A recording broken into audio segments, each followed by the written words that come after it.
investors. They don't tell stories. They pitch too rationally.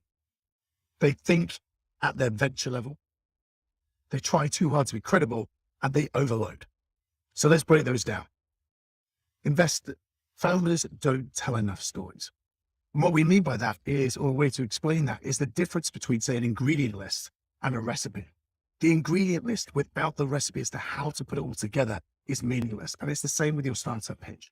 Having all of those slides, traction, customers, market, etc., without that overarching narrative story makes it less meaningful. And if it's less meaningful, then it's less attractive. And that builds into that second mistake. They pitch too rationally. And the reason that can be a mistake is because despite how serious these decisions might sound here, investors need to get excited if they're going to invest. And to be excited, they've got to be thinking emotionally. There's no way people are going to make big, high conviction decisions unless they feel in their gut at that subconscious emotional level that this is something that they should be doing. So we need to engage with them emotionally by engaging with investors at the right level of thinking. You see, investors see so many different pitches and technologies. They're looking at this global level, understanding where the solutions are. As a VC who invested in my company once said, we need to skate to where the puck is. We need to anticipate the play. And that's the world that investors operate at. Whereas founders often operate right down here in the trenches, understandably, because they're doing that every single. And so when we're pitching to investors, what we've got to do is we've got to elevate our thinking from our startup venture level to the customer level, but then to this global level. What do we think the future's going to look like? Where is the market going? And that's not only because investors are operating at that level, but we're more likely to have a really credible, solid relationship with them if we can tell them, share insights about this level of thinking. In building that credibility, trying to engage with investors at that level, the fourth mistake is often that we are trying too hard to be credible. What I mean by that is we're often trying to prove that we worked at a certain company or we've been to a certain type of university. We've got a PhD. We've got X number of years experience in a certain type of technology.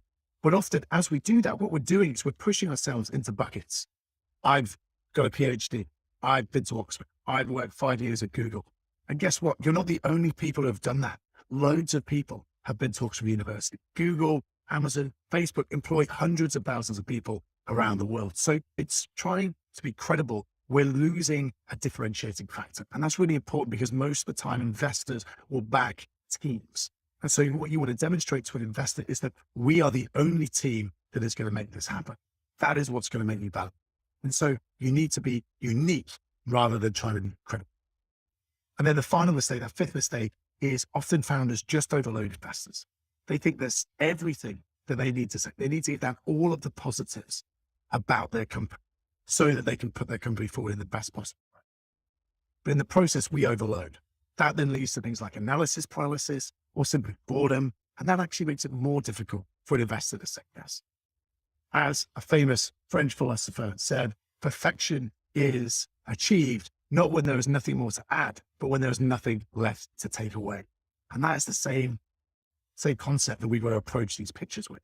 Not what more can we add, but what more can we take away so we are left with the most exceptional, enthralling, exciting core concept that we possibly, so that we can deliver just that takeaway so investors can get really excited, percolate, marinate in it, and then we can come back and talk about the details.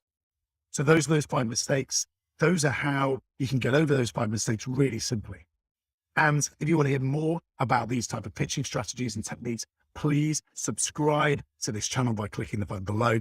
And if you want to understand more about how I can help you with your pitching, elevate it, get it slicker, close more deals, get in front of more investors, then please reach out by clicking on the link below and arranging a call. And I would love to